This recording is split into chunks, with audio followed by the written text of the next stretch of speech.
What does it mean to be connected to our cosmic neighbors and to understand who we are as starseeds, a galactic convergence across the universe? We're going to find out today with the wonderful Sheila Seppi and the magnificent Barbara Lamb. We're going to find out about their new collaboration and what they've been doing. Stay tuned. Coming up. You got to accentuate the positive. Wow, I feel good. A little bit of feel good goes a long way. You're listening to Karen Swain, teacher of deliberate creation, accentuating the positive, showing you a way to a better life. Accentuating the positive, it's not just fad, it's sanity. Who in their right mind would accentuate anything else? If you feel like that's what you want to do. G'day. Welcome to another show, Accentuating the Positive with Karen Swain. We are streaming on the United Public Radio Network and the UFO Paranormal Radio Network on 107.7 and 105.3 FM syndicated radio. I actually learned last week that we're across 120 countries and on about 8 streaming platforms. Hello to people that are in the comments that have been waiting. Penny is excited, and Shirley, great to see you here, and Kristen.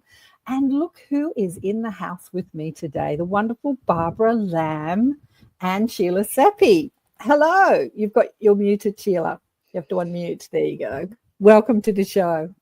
Oh, thanks so much for inviting us. Yes, pleasure to be here. So these two galactic goddesses, Vladdy says hi from Germany, and Sheila's saying, Penny's saying hello.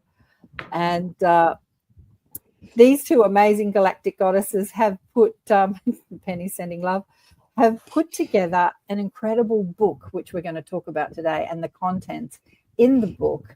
Let me share a little bit about it. So Sheila Seppi and Barbara Lamb share their new collaboration, which is Cosmic Convergence, your ultimate guide to cosmic consciousness. And I'll tell you, we've got a new audience on the United Public Radio Network, and we're streaming to around 500,000 people. So maybe not everybody knows who I'm talking about. So I'll let you know through their bios. Sheila Seppi is a globally recognized walk-in international speaker, author, and founder of the Conscious Awakening Network. She shares her unique experiences as a walk-in soul, having entered the body of a 38-year-old mother, bringing with her a higher consciousness and spiritual gifts. Sheila's mission is to guide humanity through a spiritual awakening, connecting them with their higher selves and universal consciousness.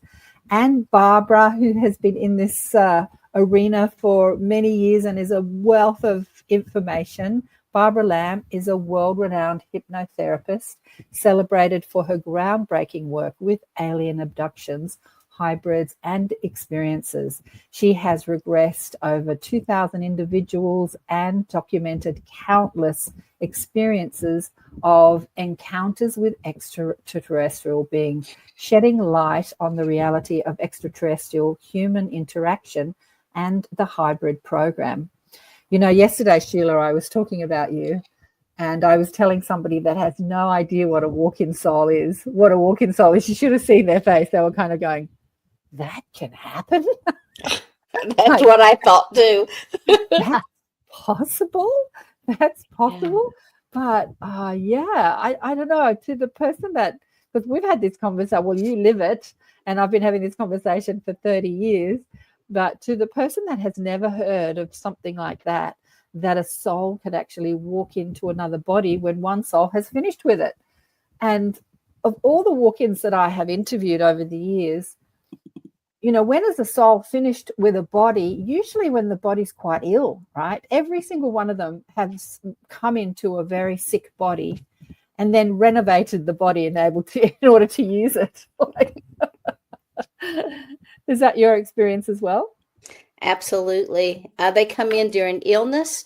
Sometimes there's a severe emotional or a physical trauma that's occurring. Sometimes there have been automobile accidents or under surgery. I know several people who have come in under surgery or walked in as a result of a coma. Yeah. Yeah. Yeah. Wow. Yeah. Yeah. And Barbara, in your work, regressing people, have you had many walk-in souls? I've had several. I Uh, wouldn't say, but there've been about 6 that have come to me and done regression work. And fortunately, I have to know about that phenomenon before the first person came to me for it. From a colleague, one of my past life therapy colleagues, shared about a case that she had had, which turned out to be a walk-in situation. So very fortunately, when the person a couple of years later came to me wondering about the incredible change that had happened, being totally mystified, uh, suspected, oh, this might be a walk-in situation. And the regression work that we did absolutely validated that yeah. walk-in. And then others came along the way after that. Yeah. I suspect that there are a lot of people walking around the planet who are walk-in souls that maybe don't even realize it. I have a friend who tried to commit suicide. She ended up in hospital. When she woke up from her sort of unconsciousness, she moved up to Byron Bay, which is like the Sedona sort of place where they all gather, and changed her name, changed her look, changed her life completely. And for many years, she didn't realize she was a walk-in soul because she holds all of the memories, but she, of the old person, Jennifer, which was the old name. But yeah, we were sitting at lunch one day and I'm like, oh my God, you're a walk-in. And she had that sort of epiphany too, but it's not like the old memories disappear. They're still there. You're still a part of that sort of personality, really, aren't you? The older personality, but there's a different. Yeah. In my case, I wasn't. No. Most people are, but in my case, when I came in, I had very few memories. I had immediate love for my children and my parents, but I only had a few memories associated with each child, like, 4 or 5, that was it. And then the same thing with my parents. I had no childhood memories. I had no young adult or very many memories with the husband that I was with at the time, which, was a very dysfunctional marriage. And I left within 3 months because first off, there was zero resonance. And I think that needed to end anyway. Yeah. So, when you look at walk-ins, there are so many different types. And for me, I'm what's called a soul exchange. And when people think of walk-ins, that's typically, what they have in mind. And that's where one soul vacates the body and a new soul enters in. And it doesn't happen as a result of a hostile takeover or anything like that. It's on a soul level that an arrangement is made, and it's in a soul birth plan. And so when the soul arrives, it can arrive at any time. We talked about some of the ways that it arrives, but some people have come in with full memory, and they said that at the last minute, the soul of the infant that was going to enter into the body backed out, and they came in. So they had to start the imprinting within the cellular structure, immediately, because when a soul chooses a body, it begins to visit that body many times. So it can begin to imprint the energetic network that's going to be necessary for it to arrive and anchor into the body. And so, like in my case, I came into the body of a 38-year-old woman. And fortunately, there was an Arcturian framework. And because I am part of a collective, and part of that collective is Arcturian, I was able to enter in without frying the biology of this body. But in a lot of cases, people will come in from their own oversoul. And so if you imagine the fist being the oversoul, this is a multidimensional lifetime experience. It comes in by way of what's called the Shantias Khan, where all of the higher self stream, everything that's needed for the emotional and spiritual bodies is located there, as well as the higher self stream that connects to the body that ends up becoming the soul or the personality of this lifetime. But they can come from this, but in my case, I did not. I came from a totally different one that still had a resonance factor because of the galactic framework. Wow. Fascinating. Yeah, I know, because fascinating. remember, yeah, the Joe, spiritual bodies, the chakras, and the meridians have to be changed out. yeah. I had Joe Montaldo on the show last week, and we were talking about soul. We were talking about that movie. What's it called? Something Carbon, Altered Carbon. And the concept, my daughter asked me to watch it. It's a Netflix series, and it's so violent. I didn't like it. But the concept is that the people understand they're not the body, they're the consciousness, and they can upgrade the physical body anytime they want to. They call it, they're like wearing a sleeve. It's like they call their body the sleeve. And so they jump out of one body, that body dies, and jump into another body and continue living a life, but have an upgraded body. So, yeah, so mainstream media is playing around with these concepts that are true, but, you know, through fictional stuff, but it's actually all possible. Anything is possible in an infinite universe, right? Infinite possibility. But you ladies have collaborated with a magnificent book called Cosmic Convergence, a journey of walk-ins, starseeds, and hybrids.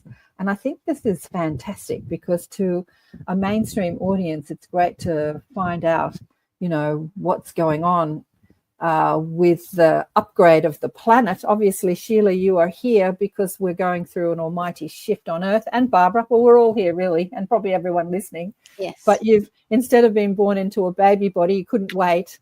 I'll just take on a, 38-year-old's body because stuff needs to happen, work needs to happen, and information needs to get out there. And this is all part of, the radio show, the networks. It's all part of getting the information out there. So I want to tell you a little bit about the book. The book asks us to stand upon the threshold of a new era of human consciousness and embark on an extraordinary odyssey into the realms of the walk-ins, starseeds, and hybrids.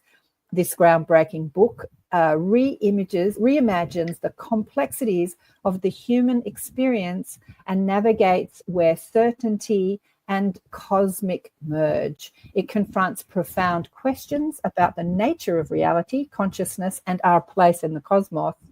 Cosmic Convergence invites you to expand your horizons and question your assumptions. I love that. Question everything. For in this presence of walk-in, starseeds, and hybrids, we may unlock the mysteries of the universe and find the seeds of our awakening. What does it mean to be human in a universe teeming with life and intelligence? How do we reconcile the limitations of our physical experience, human experience, with the boundless potential of our spiritual nature? The authors, obviously Sheila and Barbara, answer these questions and more in the book. So tell me, what made you put this book together? Who wants to answer that? Either of you. Sheila should answer that because she initiated it. Fabulous. Okay, so as part of my collective, I always go under their directives, and they were ready to write this, and they wanted people to know I had expanded my knowledge and awareness about other walk-ins, starseeds, hybrids, etc. So I wanted to share that, but also I really wanted people to understand the multidimensionality of the universe. And so the first portion of the book is dedicated to understanding the differences between dimensions and densities and harmonic universes, parallel universes, the holographic body, the framework that we're even made up to that connects out in with the galactic structure of the universe. And so all of these things I thought was necessary in order for people to be able to understand how such a thing as becoming a walk-in would be possible. We talk a lot, obviously, about walk-ins, and behind the section of walk-ins, then there is different regression therapies that Barbara has contributed to the book. And as we were writing this, and, I would share sections with Barbara, we would massage everything because we really felt like it was so important for people to really be able to sink their teeth into something, to understand that they are multidimensional beings and that they are part of a much larger landscape, not just what we've been told that we are, because we are these magnificent beings, these co-creators of our own reality, because we hold that divine, source spark within us. Yeah, amazing. And Barbara, what was your experience being involved in the book? Well, it was very exciting for me.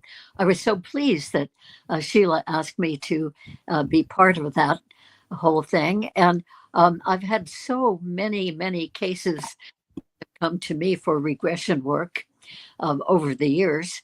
And since 1991, most of the people who have come to me for regression work have been people who have had many experiences with extraterrestrial beings. And some of them have had experiences with more spiritual, other dimensional beings. And then in the mix, there were a few walk-ins over the years who came to me, and many people actually who are starseeds, and quite a number of people who are hybrids. So when Sheila invited me to participate in the book, it was really exciting for me to be able to share some of what I knew from working with actual people who were or starseeds or hybrids.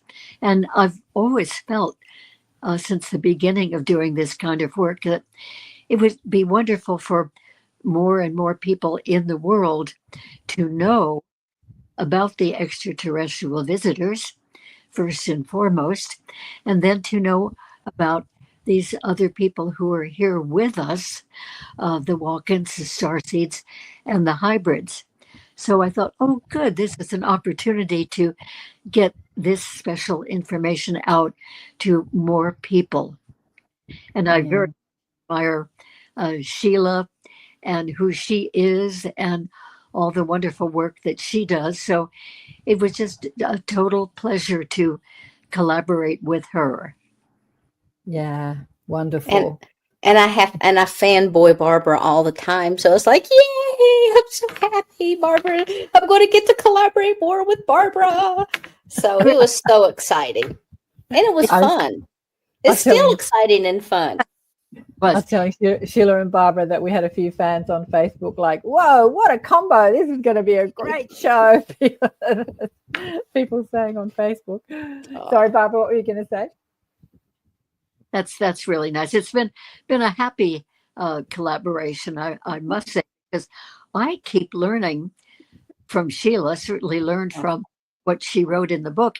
And every time we do an interview, and we've done many now together, I learn another aspect about all of this. It just keeps coming. It's really wonderful.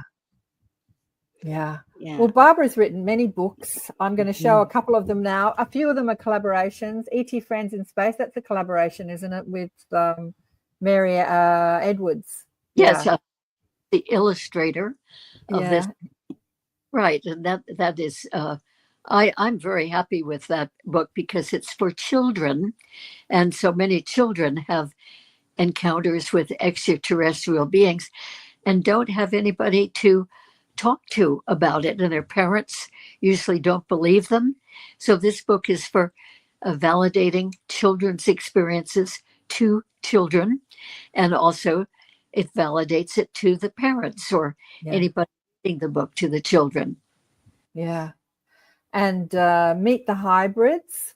Oh, yes. Well, Miguel Mendonça is my co-author on that. And we interviewed 8 hybrid people who we had already determined as hybrids, and interviewed them for many hours each, a few times each. And so really got a very good sense of who they are, what their abilities are, what their perspective is, what their attitudes are, how they became hybrids. And they are wonderful, wonderful people living amongst us, and probably worldwide, but our particular hybrids came from America and from England, but there no doubt are more in other countries as well. So they are here to really help to serve humanity, to raise the consciousness of humanity. And they have lots of visits with their extraterrestrial families who gave them their genetics. And so that's a wonderful aspect of people here to help. There are many people here helping these days, helping humanity. And definitely the walk-ins are here totally for helping humanity, raising perspective, raising consciousness. The starseeds are here, born here, as we all are. And they are here definitely to serve and to help. They may not realize it as they're growing up, even though they are serving even as children with the special skills that they have. And it's a wonderful thing when they come to realize that, oh yeah, they really have come here for a purpose. And there are extraterrestrial beings, very benevolent beings, who are behind them, sort of coaching them, helping them to help humanity.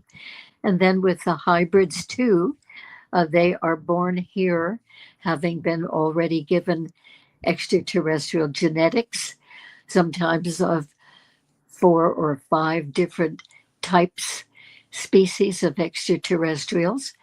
And yet they are born here, and they look and act perfectly human. So they're part of our civilization.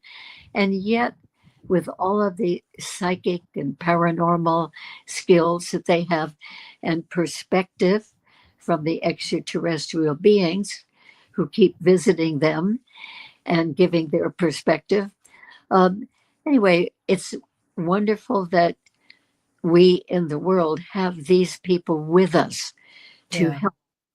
And I feel particularly in these days right now, with so many negative things coming up under the woodwork, so to speak, so many atrocious things that have been going on, and all of the controversies about that, and political controversies, and war raging here and there, and nuclear war being threatened every moment, it seems. So in other words, there's so much negativity and so much suffering, so many millions of people going on in the world. So, in balance, it's wonderful that we do have these special people who are here definitely for the purpose of helping humanity and trying to raise the consciousness overall so that we can live much more wonderful, peaceful lives. Yeah, absolutely. Absolutely. It's so important. And I just want to go through a couple of books. If you think that you're a walk-in, or maybe you might know some walk-ins, you want to know more about it, Sheila's also got a book called Walk-ins, The Cosmology of the Soul. And it's very extensive, talks about all the different types. And, we've just hit the surface on what it is to be a walk-in soul. And also, Barbara, you've got a couple more books, Alien Experience, 25 Cases of Close Encounters Never Before Revealed. And you also collaborated with Nadine. How do you say her last name? Lalich. Beautiful. And crop circles. Don't you love a crop circle? You've got a book on crop circles revealed. So there's plenty to read out there if people want to find out more about this subject. But I've just come back, as I said to you, from the country with a group of conscious people who gather in the country. They do camping and they get together and do workshops and meditation and connect to the earth. And it's a very different level of consciousness awakening than this conversation. And many of the conversations I had over the weekend, I was trying to explain why this conversation is important in our spiritual awakening, Why do you ladies think that the knowing about walk-ins and hybrids and our multidimensional aspects is important in our spiritual awakening? Who wants to take that one? Well, go ahead, Barbara. I think it's very important that people begin to realize that we are really in a multi-dimensional universe. We're all very involved, of course, in our physical lives and all that is involved with that.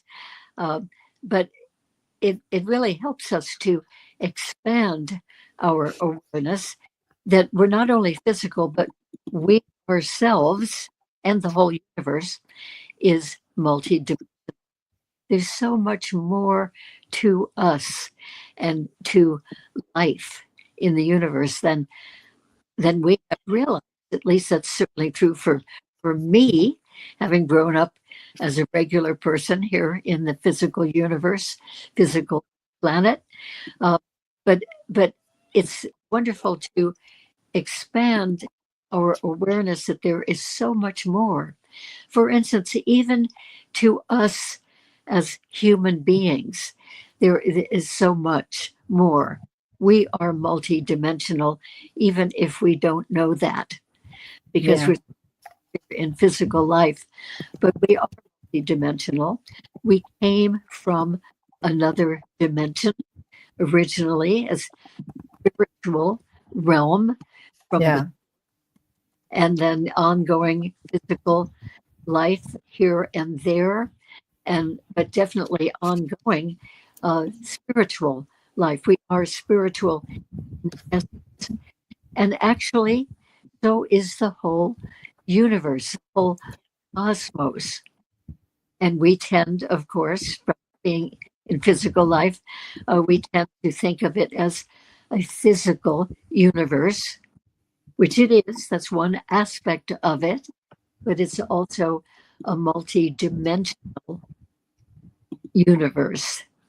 So I think that it is very helpful to us to broaden beyond the physical in our experience and in our awareness, to realize that we are so much more. For instance, a very simplistic way of saying it is that we are spiritual souls, ongoing, forever and ever, and here and there from that spirit realm, we choose to have an incarnation, what most of us are aware of as the incarnations that we have right here on Earth as human beings. But sometimes the soul even chooses to incarnate on another planet as another intelligent life form. And that's why it has come out in so much of my regression work that many people have discovered that they have had previous lifetimes as extraterrestrials. And at first, that may be kind of a surprising, shocking idea to a person. And yet, as they do more regression work and get more details of the types of beings that they were, it all makes sense. It makes sense about so many things that they have wondered about or have been aware about this life. And like, where did that idea come from? Well, maybe it was a bleed through from one of their extraterrestrial lives. And exactly. The whole premise with this is that we are all one. We human beings are one with all life, including all the species of extraterrestrial life. And all of the hybrids, Miguel Mendoza and I interviewed for the book Meet the Hybrids, every single one of them independently of each other, with this phrase that we are all one. And they're terrestrial people who they have contact with and have the genetics of, they have always emphasized this too. and want humans to know this. We're not just one type of intelligent species in the universe, and there are many, many, many, many other types elsewhere in It's the. it, And yet, it's even though there are millions of miles of distance between us and the planets, we are still one. all one. Yeah, it's funny you say we're not one type of intelligent species in the universe. I think many of the cosmic neighbors look at humanity. They don't see us as very intelligent at all. We're killing each other. We're hating each other. We're arguing with each other. We're judging each other. We're completely blind to who we are as souls. Most of us, not many, not everybody, but I don't know if they see us as so intelligent. We think we're so intelligent, and compared to their level of consciousness, we're just getting started, aren't we, Barbara and Sheila? Absolutely. We're just revving up. Yeah. I enjoy, in some of my work, I enjoy very from the perspective of some of these other beings, and their viewpoint on Earth. Yeah. How tolerant, in many ways, they must be of us, with all these what I call nudgy-gudgy negative things going on in the earth. And they must just shake their heads and say, oh, my goodness, how pathetic. We've got to do something to help them come along. I know. I think about that often, Barbara. Well, every day, actually. Me how too. they see us. I think that I always say that we're like the best sitcom in the universe. They're sitting back eating popcorn. What are those silly humans doing today? Have they come up for another way to kill each other? Yeah, exactly. Yeah. And why those people down there on Earth doing something about this to stop all this? I know, right?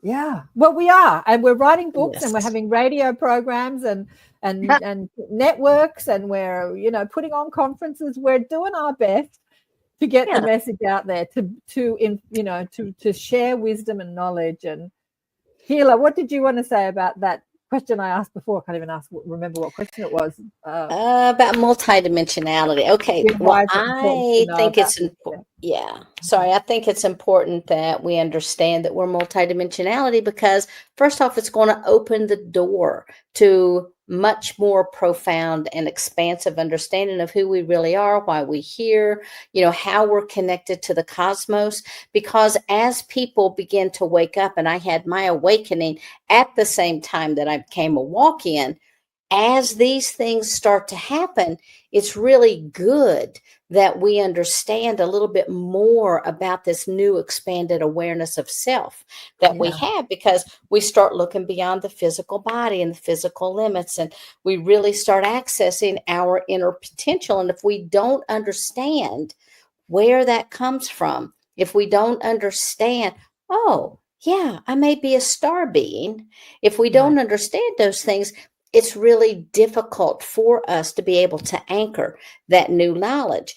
And the other thing is, it allows us really to reconnect with source and that universal oneness, just like Barbara was talking about, because we start this rapid spiritual growth. Well, if we're growing spiritually, what is it that we're growing into? Or what are we growing out of? And if we don't understand where we're going, chances of us staying where we are is pretty strong. And it also allows us to step into like unity consciousness, because, a lot of people, we talk about, being one, and we all have a grasp. Well, but what does that really mean? When we understand that multidimensionality weaves this, tapestry that allows us to see that interconnectedness of all of life, because then we begin dissolving the illusion of separation, and we can start fostering love and unity. And as we dissolve those limitations that we've once held, it's really important that we know and understand what it is we're dissolving, and again, what we're stepping into, because we also start to step into our life's purpose and our soul evolution. And if we can understand that we all began with source, and that what we call multidimensionality is just a progression of how the soul, inscends and locks into a form, whether it's a human form, an extraterrestrial form, an angelic being, a dimensional being, whatever it is, that helps us to better understand who we are and what we're truly about. Because, I know for me coming in, when I got that jolt of energy pulsating through my cells, systematically, I started remembering things I didn't even believe in. And I Yeah. started to heal and to transform in ways that I didn't understand. I Yeah. didn't understand that self-healing was possible because Yep. I was going to Western medicine, popping pills because of all the various illnesses that I had.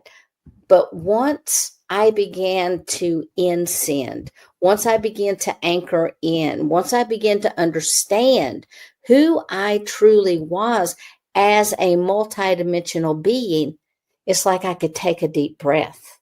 And right now, with all the trauma going on to the planet, if we really understand that we're multidimensional beings, we also understand that all of these things are part of our creation. Well, why would we create that? For our growth, for the soul's growth. So when you look at things from the soul's perspective, all the insanity that's going on down here is just that polarity of light and dark. And when we can understand that, then we can rise above it. Then we can start to heal those ancestral traumas. We can start to release and let go. We can really start to step into that which we already are, but we've just forgotten. Yeah, beautiful. There's quite a few questions which I'll get to, but I wanted to talk about a young man that I met over the weekend. He was the son of a friend of mine, 16 years old, and she's like, come on, Amos, you've got to go and speak to Cara and she'll answer all your questions. And so he's full of questions and like, what's your podcast about? And I asked him a question, what planet are you from? And he looked at me like, what? And it sort of blew his mind, like, what does that mean? And I said, if you think that you've explored other planets and other points of consciousness and other forms of intelligence, what one do you think that would be? And it got him thinking, because he's into like astral travel and mycelium mushrooms and deliberate creation. Like he's just asking all the questions. And I'm sure that someone at 16, because that teenage year, those teenage years are when you really want to fit in, right? You really want to fit in. You want to talk about girls and, partying and drugs and whatever people talk about when they're 16. But to talk about, astral traveling and leaving the body and all that sort of stuff is not your common conversation. I said to him, can you talk about this with your friends? And he said, oh, I've got one or two friends, but I hate school and most of the kids in school are stupid. Yeah. Spoken like a true starseed. Spoken like a true starseed. So what I want to ask you is, I'll get to, Susan's got a great question and Vladdy had a question before. What I want to ask you is that once people do know that they're a starseed, so I'm thinking of this 16-year-old kid. So now I've identified my multidimension. I've come from Arcturus or the Pleiades, or I've spent time on multiple planets, and then I'm a highly evolved being here. Like, what do you do with that information? Because it's not like you can put it on your resume and get a job. Do you know what I mean? It's not like you're going to leave university and say, okay, now I've identified as a starseed. What job can I get to, like, what is my career going to be? What do you want to say to people who now know who they are? What are they going to do with that information? Well, go ahead, Barbara. Sorry. I think that they can really put their minds in meditation to what are they uniquely here to serve. Yeah. Not what kind of job or career can I have, but what is my main reason for being here in terms of service to my fellow men. And many of them are already doing their service, even as kids. They're healing people.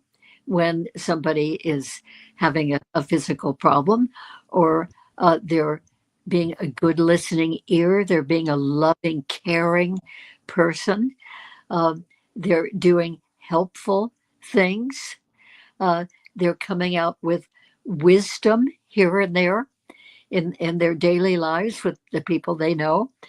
So they may already be doing some of their service, but many people find that in meditation, uh, asking asking their guides uh, to help them to know contribution they can particularly make, and many of them get good guidance that way.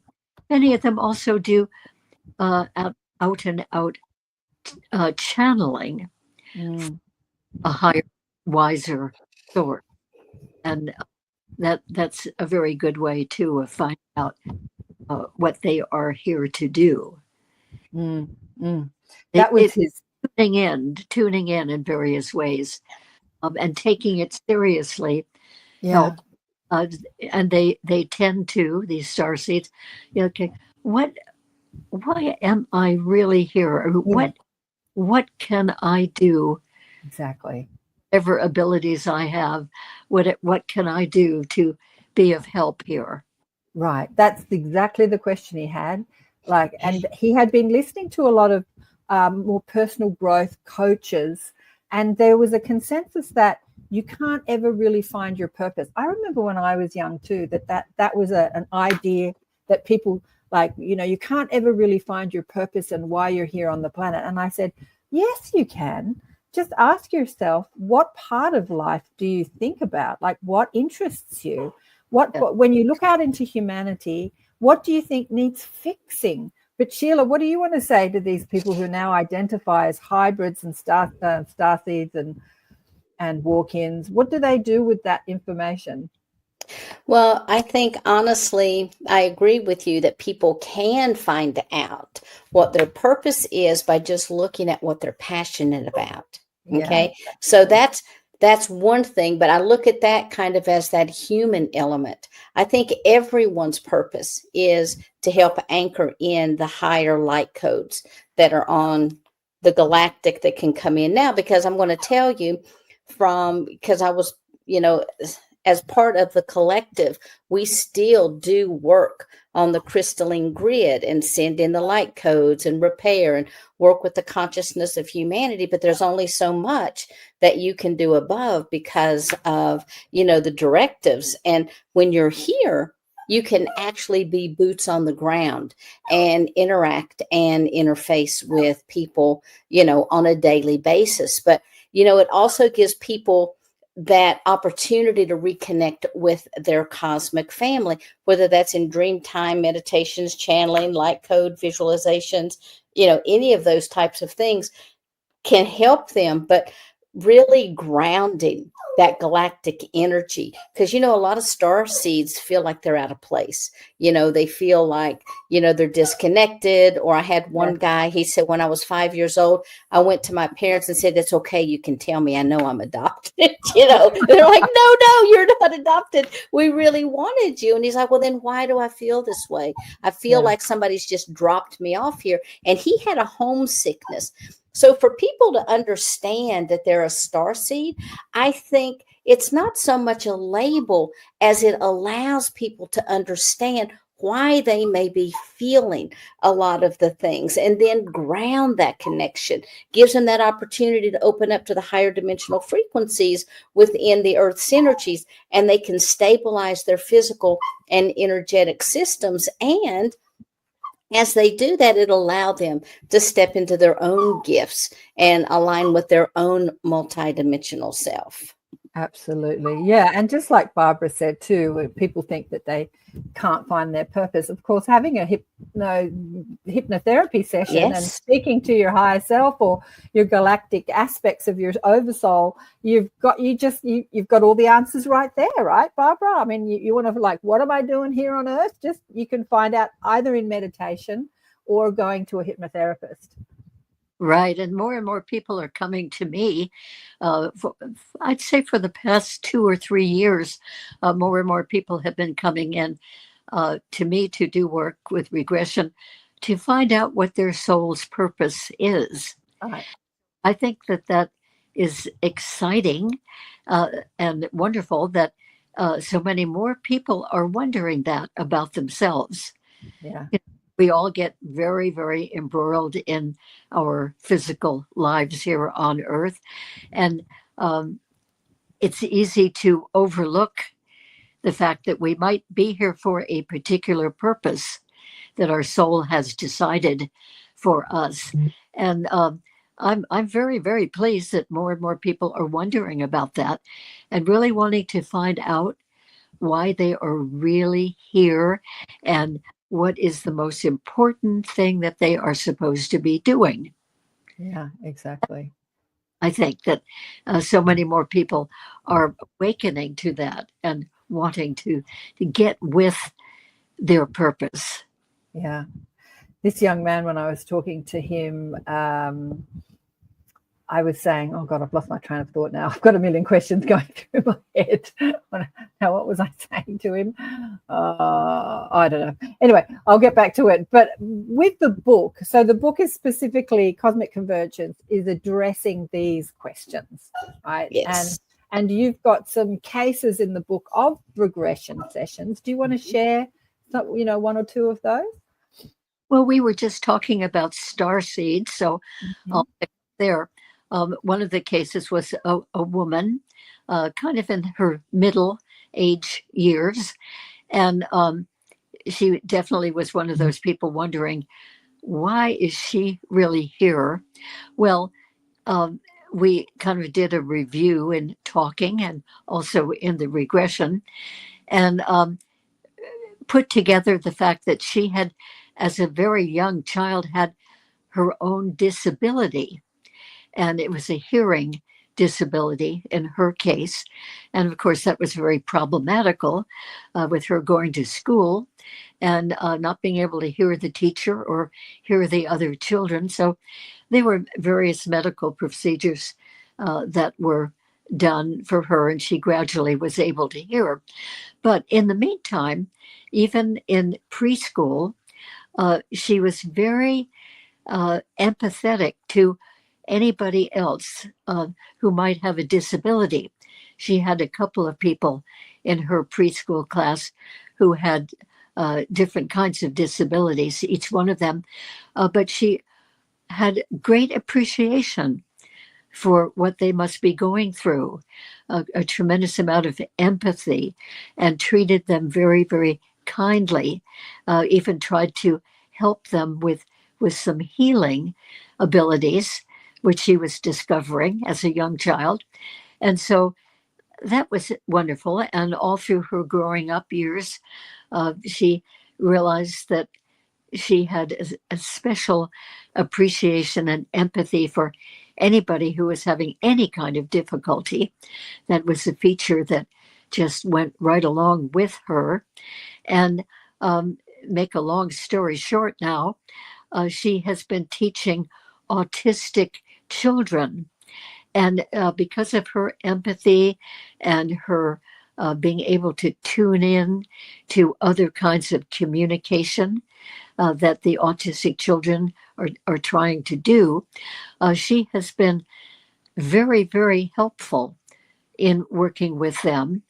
And her service has been broader than that as well.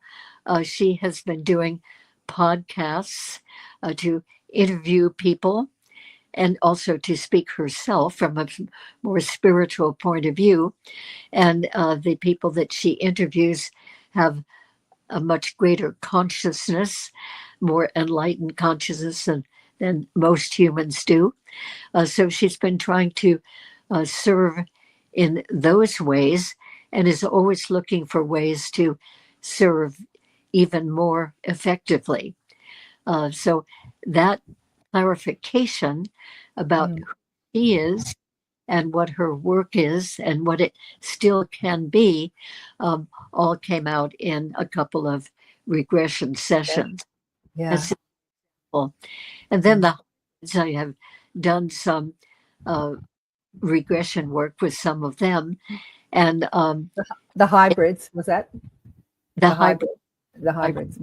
and they have been able to find out how they became hybridized, and who the beings are, and what their connection with the beings are, the beings who gave them their genetics, and get more clarity about the service in various ways that they are here to do.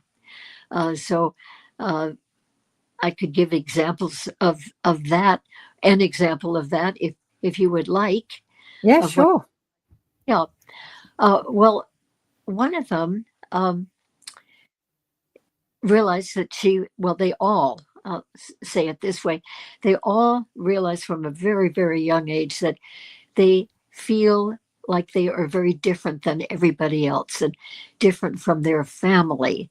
And they all feel that their family is somewhere out there in space. And they often are out there looking up at the sky and talking to it and saying, why don't you come to me? Why have you let me be alone here? Now, they're not really alone because they have a family, but they don't feel like it's their real family.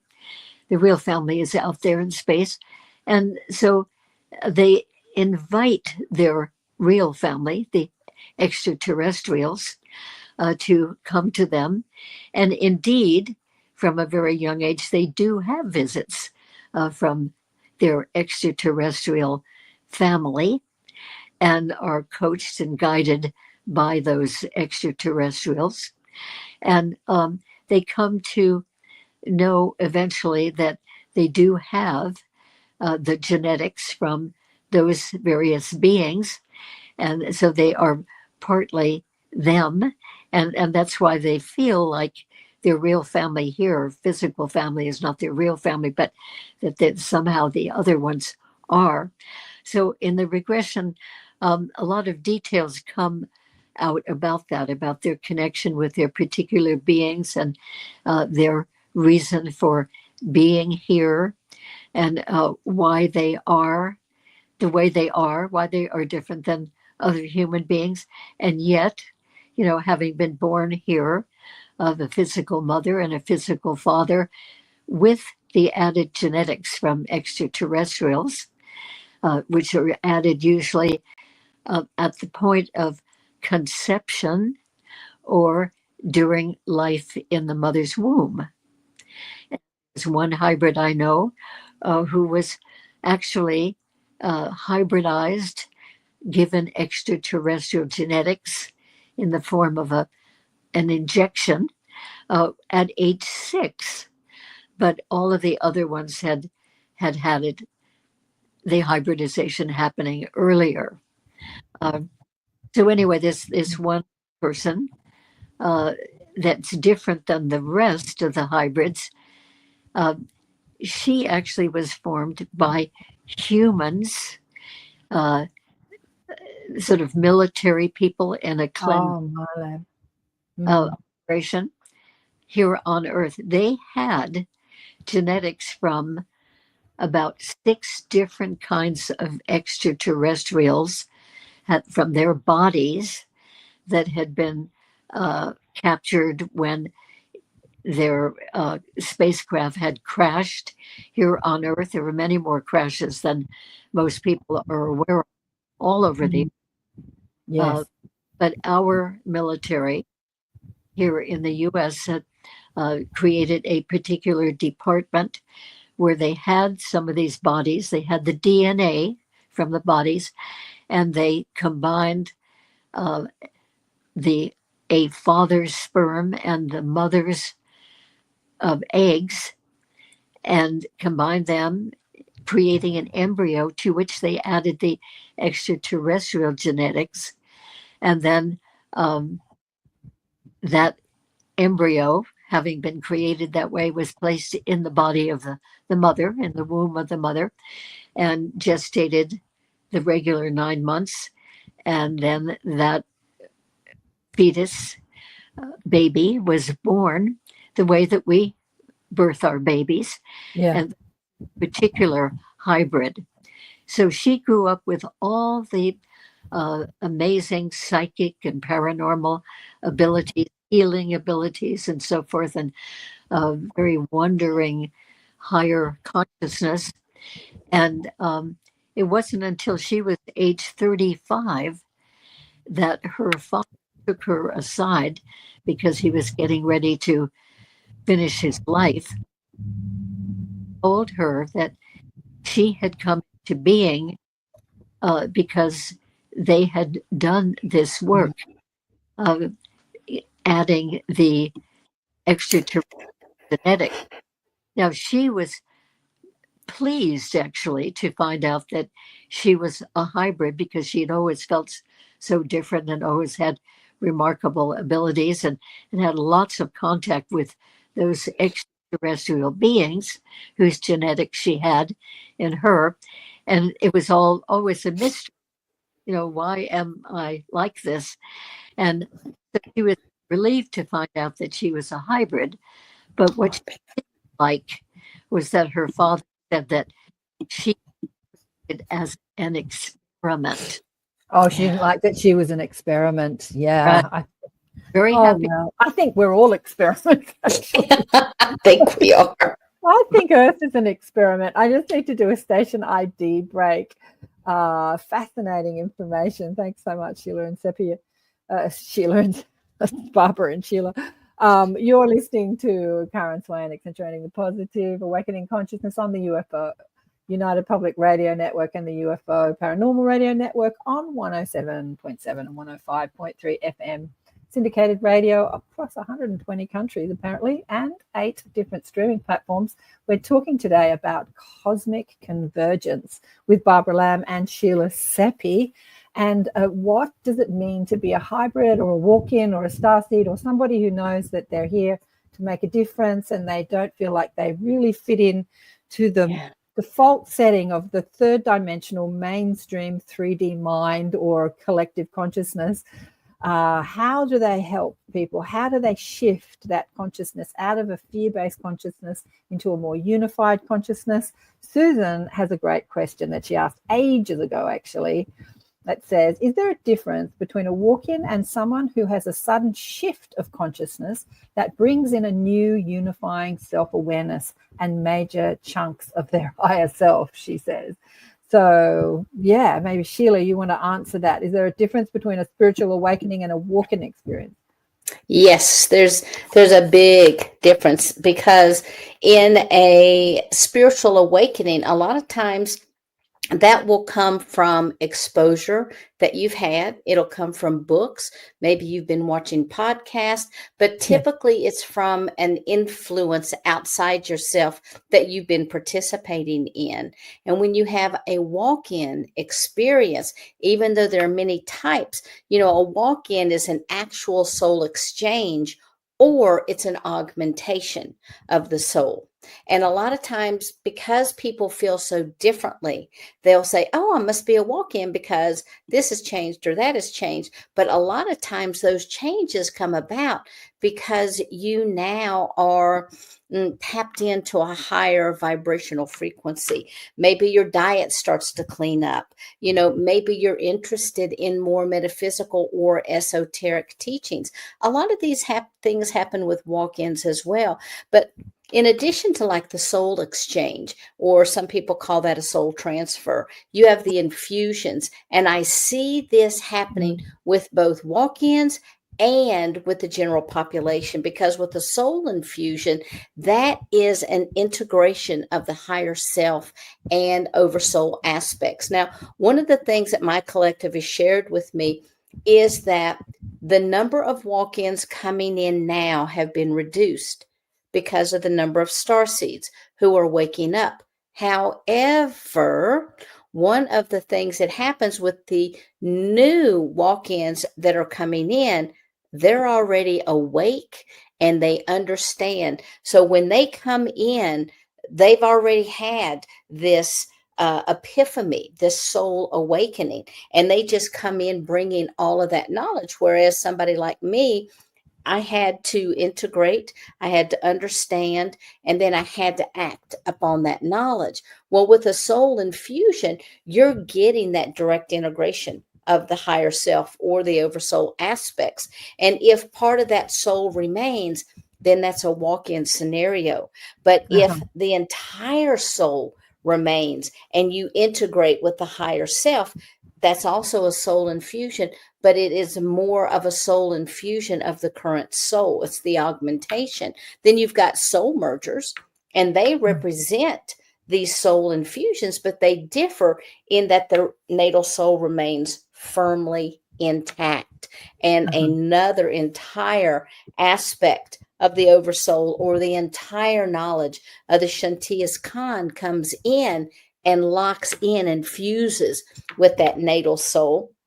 You got the jumpers, people talk about the pop-ins and pop-outs, and a jumper is a soul that will come in for a short period of time.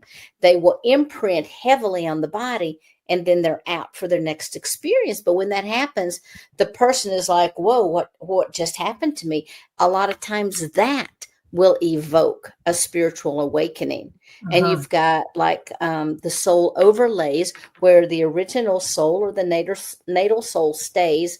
Another soul aspect comes in and it covers it, kind of like a neoprene suit. And that can either be permanent or temporary. But the type that I want to talk about next, is called a soul step down, or the step in. So unlike the conventional soul exchange, which I am one soul out and another soul in, and this new soul will permanently occupy the body. Well, at least to my understanding, it will permanently occupy this body. When you have a step down, you'll have a soul. It comes in, it integrates, it leaves, and another soul comes in and it integrates. And then maybe two souls come in. People that have explained this to me have felt within themselves that they're having like a psychotic episode, because it's like all of a sudden, and the personality stays intact. And they're like, all of a sudden, I've got this happening, and then this soul leaves and this new information source comes in, and, their head's spinning around all the time. But another real interesting kind is what's called a soul projection. So like you would have an off-planet extraterrestrial that's projecting the entirety of their beingness into a human form. And then, of course, there's the soul braids, where you may have two or more souls inside the body, but they kind of braid themselves. They retain their own identity. And at any time, one can come forward, but they're very, very symbiotic in the way that they work. And then there's like the soul layering, where you have multiple aspects that come in with the natal soul. And over time, because of being new light codes they're exposed to, or higher dimensional frequencies that come in, they begin to shift. And like one personality will step forward and another one subsides, and another personality will step forward, and yet they all operate with one voice, and they're all aware. There are many people who have this scenario that are walk-ins, and that can be very confusing, because it's like, oh, I was in the grocery store, this personality came out, and all it wanted to do was to hold. One lady said all that this being wanted to do was to touch blue glass. That's it. And it only came forward during that time. She had others that really worked with her on like universal knowledge. And she had others that would bring things like gifts of the 3D in, like sewing, or being able to cook extraordinary meals. So all of these various souls can come in, but there are sudden shifts in the personality. And I think that is why people will say a spiritual awakening and a walk-in look very, very similar. Similar, yeah. And Vladdy asked ages ago, I don't know if he's still awake because he's in Germany, does the contract of a walk-in soul, is it made during the life planning of the donor soul, or can it happen spontaneously during the lifetime of the donor soul? Yeah. I think it happens both. And what I was told by my collective, that when the soul of this body cried out to be released, the collective decided I would be the aspect to come in. Now, on the 3D level, that was instantaneously. But on the soul level, because we're looking at nonlinear time, there was a lot that had to take place. And it was almost like for us here, time would have slowed. Yeah. But there, it was just continuing, and they were getting so much information done, writing it in soul plans, rewriting, doing that kind of thing. So I have to say yes to both of your questions, but the instantaneous, what is instantaneous, like in my case, was still being written into a plan. Exactly, because we're not working in time. Yeah, Correct. beautiful, beautiful.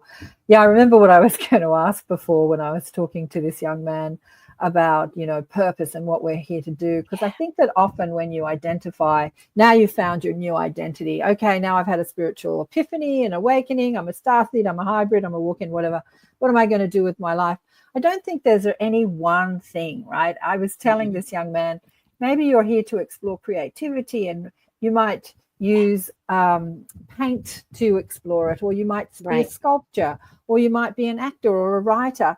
I mean, and you don't have to just stick to one thing. You can explore all of them. I know Barbara's sort of been a healer, and it evolved into a hypnotherapist, and then it evolved into the ET conversation, and it evolved into writing books and doing seminars and conferences. And so it wasn't one thing. And Sheila's the same. You started as healing, hands-on healing, and then doing podcast shows, and now you've got a conscious awakening network. It can evolve, and it can encompass many things. There isn't just one thing that we're here to do. We're here to serve, and that can mean anything, and there's no right or wrong way of doing it, right, ladies? Right. Yeah, well, for me, I came in to be a way shower, period, end of story, and that's what my whole life is about. But the way it shows up shifts and changes over time. Just like you said, I started out being a healer, and because I thought I was a way shower, the only reason that I became a healer to begin with is my collective said people cannot truly drop into the essence of who they are at a soul level when they're in pain. Right. And I was like, oh, okay. So then I started learning all these healing modalities. And then the next thing they kept telling me, the go bigger story, go bigger, go bigger. And it went from there to bringing in more practitioners, to then bringing in events, to then hosting huge events, to then writing the book, to hosting larger events, to bringing groups of people together, on and on and on, until I got to where I am now. And tomorrow it may shift and change again. Yeah. Somebody asked here, what is soul retrieval? Leah says, what is soul retrieval? Do you want to? Well, that's very different. It can show up kind of as a walk-in, but a soul retrieval is when you have fragmented aspects of the soul, and that is due to the 3D life trauma that we experience. Because when we come in perfect and divine. We may carry wounding or genetic lineages that we have agreed to clear and that kind of thing. But that soul loss begins from the time we're born until the time we drop our robe and move on to our next adventure. And so trauma is the number one reason that occurs. So when that happens, an aspect will go into a different dimensional space. And when the soul is retrieved, you'll have a practitioner that goes in. And with soul retrieval, I find more times than not, either the soul is 100% ready, and it's like I've just been waiting on somebody to come and get me. Oh my God, I've been stuck here forever. I didn't think anybody's ever come. Or you have to coax them. It's okay. Life has shifted and changed. You now are in an adult form. And there has to be a lot of inner child work that's done. And then you bring in that soul aspect. You breathe it in through the top of the head. You anchor it in through the heart. And then it connects in with the larger soul. Yeah. Oh, Leah says, thank you so very much. I appreciate that. Now I understand. Beautiful. She also says, I've heard of beings that are called, I've never heard of this. I don't know how, sylph that assist us, sylph beings. Have you ever heard of Barbara or Sheila, sylph beings? SILTH. I mean, I've heard of sylph beings. I don't know anything about them. I have heard of sylph beings. Yeah. No, not. Not in regressions. Or your regressions. Now, what have we got left? We've got about 15 minutes left.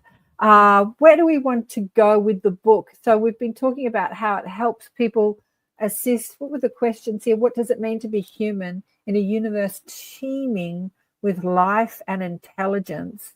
How do we reconcile the limitations of our physical existence with the boundless potential of our spiritual nature? These are good questions. Who wants to have a stab at that one? How do we, because as I said before, most of the universe looks at us and doesn't see us as intelligent life particularly.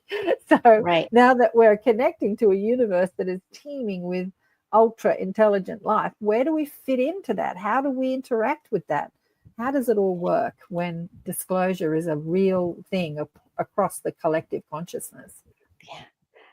I'm happy to answer, Barbara, if you want to go or if you want me to answer. Okay.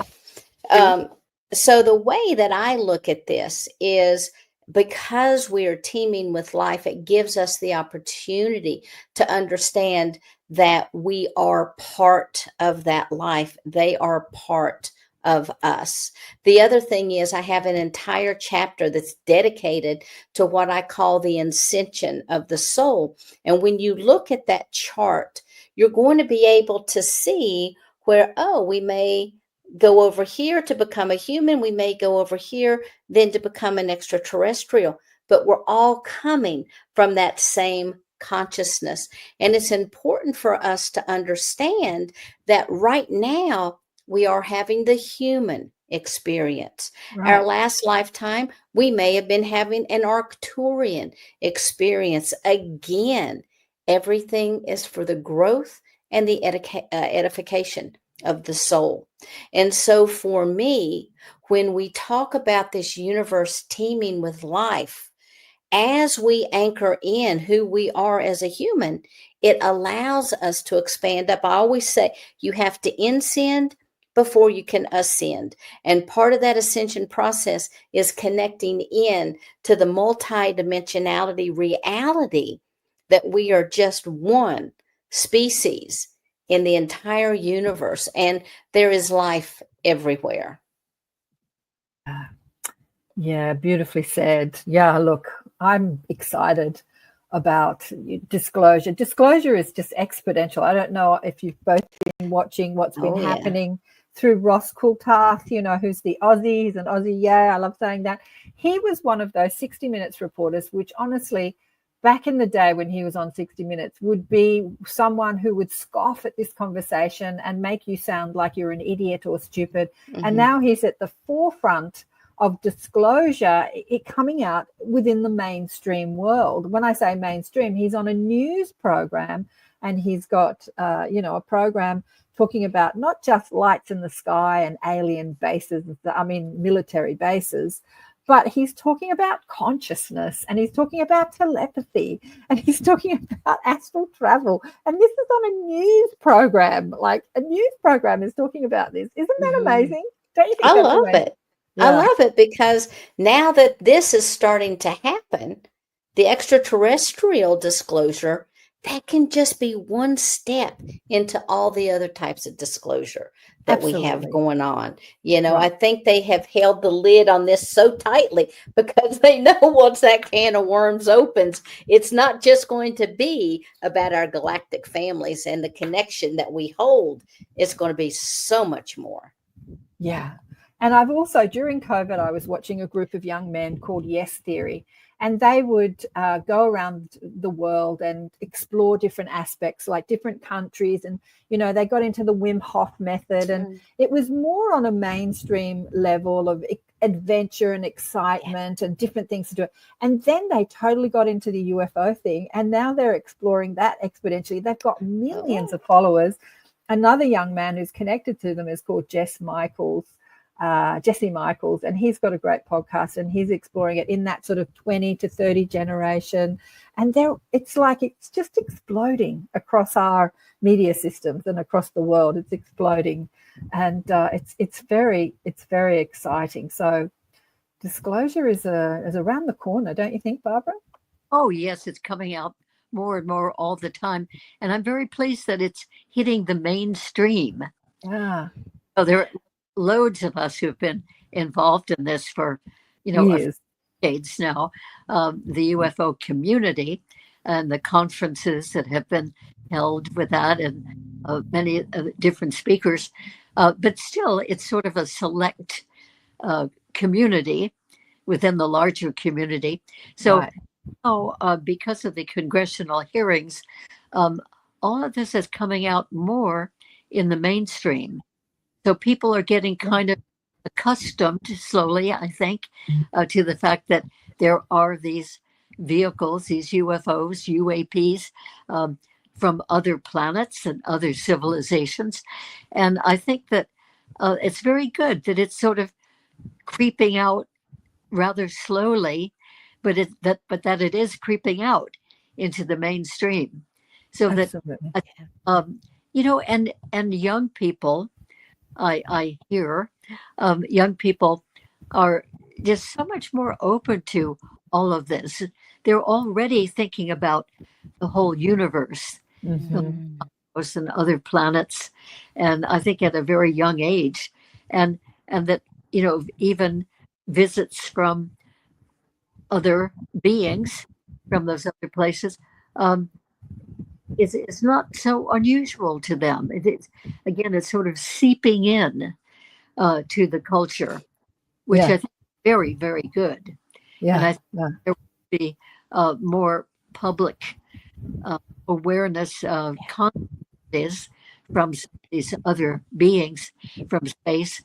And so the more that people are sort of comfortable with that whole idea, the more that we can have some really benevolent connections with those beings, more as a whole culture. Yeah. So Absolutely. Beautiful. always looking for indications of some of the world leaders, Yeah. to share acknowledgement of that. I don't think that I've really noticed that any of them have. Maybe they haven't. I haven't noticed it, but I'm always looking for that. What about our political leaders? Yeah. How are they? What do they personally think about all this? What do Well, they? Are they sharing anything about this? Don't really see much indication of that. Well, I have to say, the Joe Rogan show, there's another podcast called The Telepathy Tapes, which is a couple of wonderful women interviewing mothers and children that are on the spectrum that are nonverbal, and all the kids are speaking telepathically to each other. They're all hyper intelligent, although you might not see that because they're nonverbal. And so Joe Rogan, who speaks to millions of people, mentions the telepathy tapes, which I saw. So I reached out to Kai Dickens, and she was going to come on the show, and then it exploded, and now she's too busy to come on my show because other big ones are coming on the show. Oops, did I disappear? And but maybe she'll come on the show when it calms down. But what is beautiful about that is that conversation has exploded, like telepathy. They're talking. Tucker Carlson, who talks about news and corruption mostly, he mentioned it on his show. He's talking about telepathy. So here we are with these massive programs talking about UFOs and telepathy and consciousness. It's very cool. It's very, very cool. Ross Coulthart seems to be popping up, at least on my cell phone. Yeah. I see, one wonderful interview that he has done after the other. And I am really surprised to hear that he did not have any openness to this until fairly recently.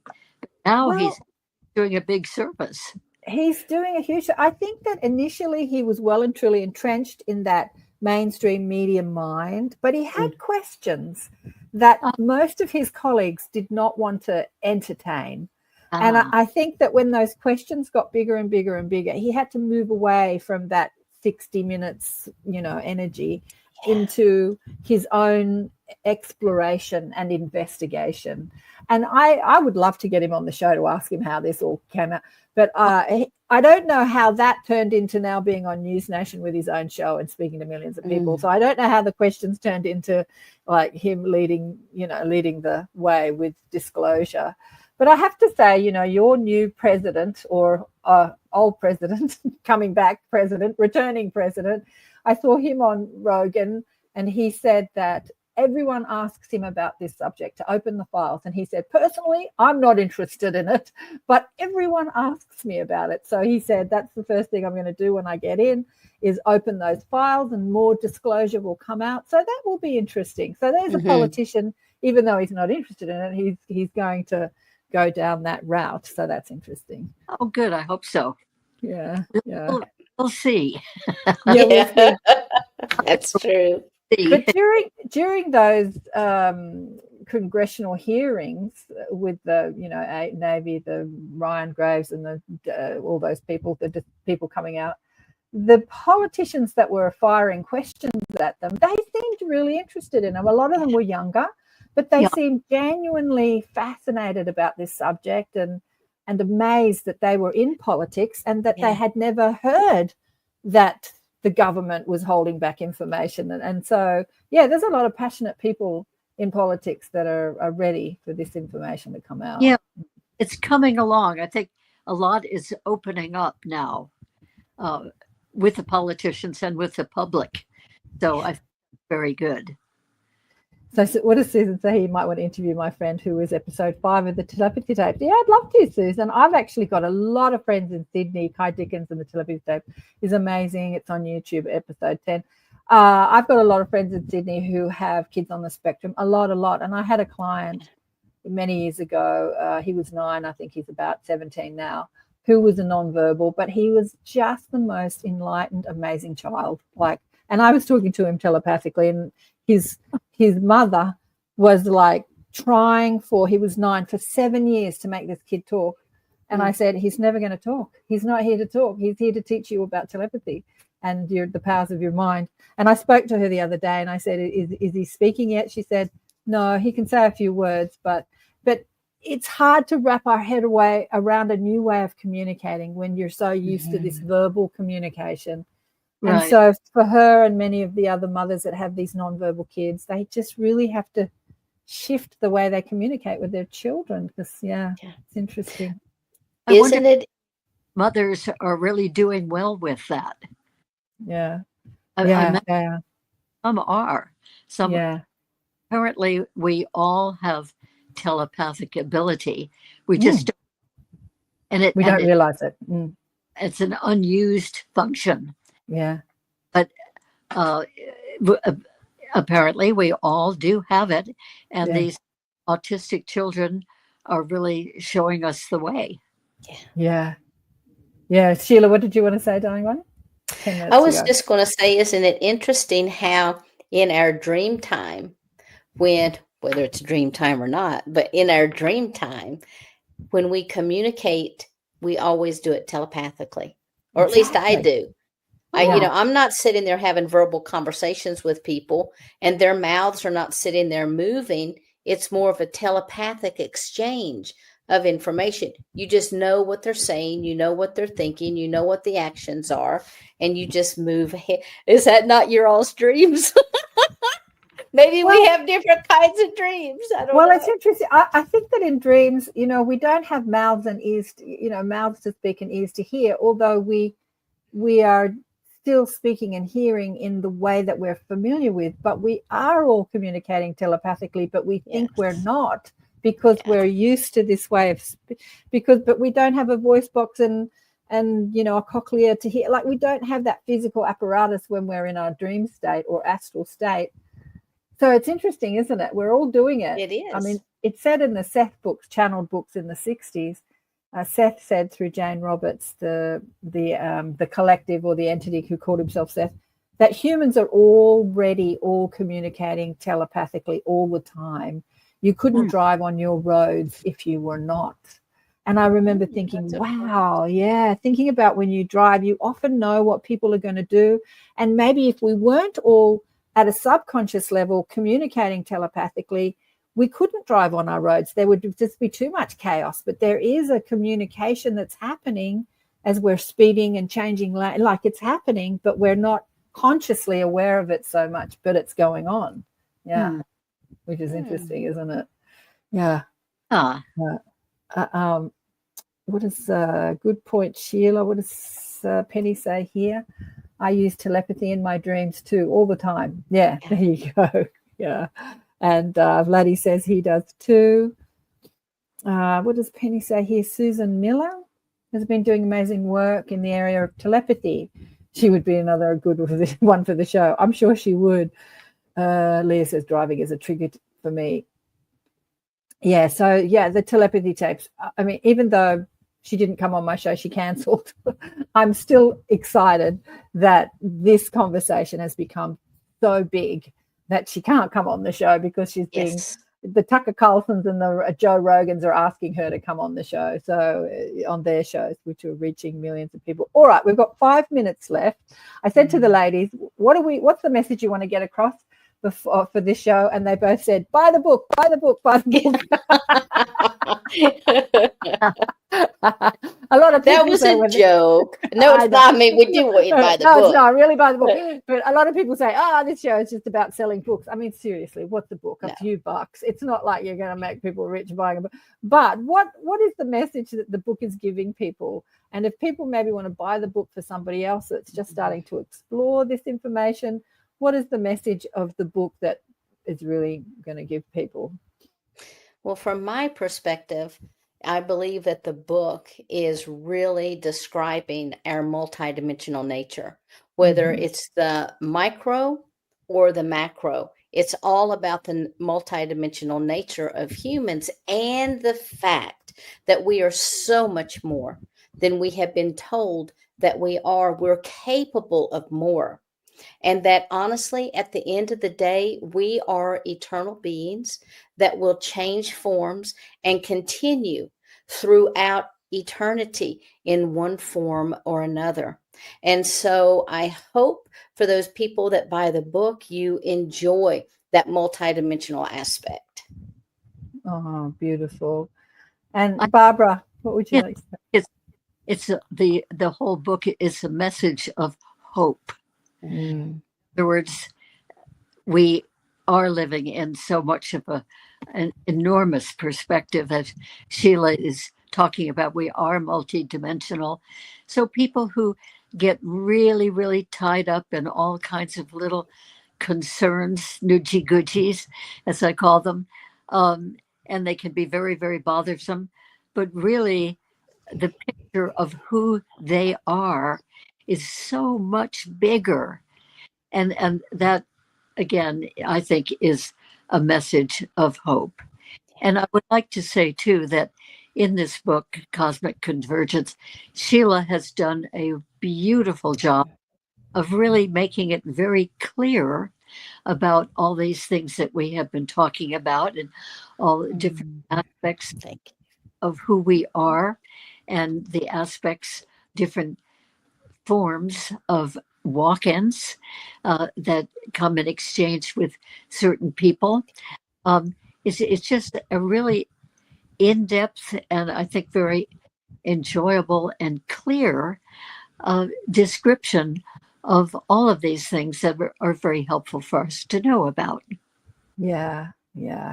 Oh, ladies, well, you're both absolutely amazing human beings or cosmic beings or galactic beings here on Earth. I want to thank you so much for all the work that you've done in the world and for coming on the show and sharing your wisdom with us today. It's been an absolute honor and a blessing to have you both on the show. And I've had Sheila on the show many times, of course, and Barbara was booked in a few times, but things went haywire. So I've never actually had Barbara on the show to speak about her work. So we'll get that happening this year, Barbara, hopefully. We'll get in, we can share more of your case studies and the work that you're doing. But thank you again. Thank you so much for being on the show. And just remind people about where to find you and your networks and everything. Yes. Well, I have a website, which is barbaralamregression.com. barbaralamregression.com, and people can email me through that website. There's a section where you can write in, and it will get forwarded to my email, and I will get back to you. And there are some podcasts on that broadcast too, on that website. I also have a YouTube channel, which has very interesting discussions about lots of unusual things. And that channel is Barbara Lamb ET Contacts. Fabulous. Barbara Lamb. Beautiful. And Sheila, obviously, is the Cosmic Awakening Network. No, hang on, I've got that wrong. ConsciousAwakeningNetwork.org, or you can go directly to my site at SheilaSeppi.com. Beautiful. Thanks again, everyone. We've run out of Thank time. you. Big love to all of you, and I'll see you next time. Bye for now.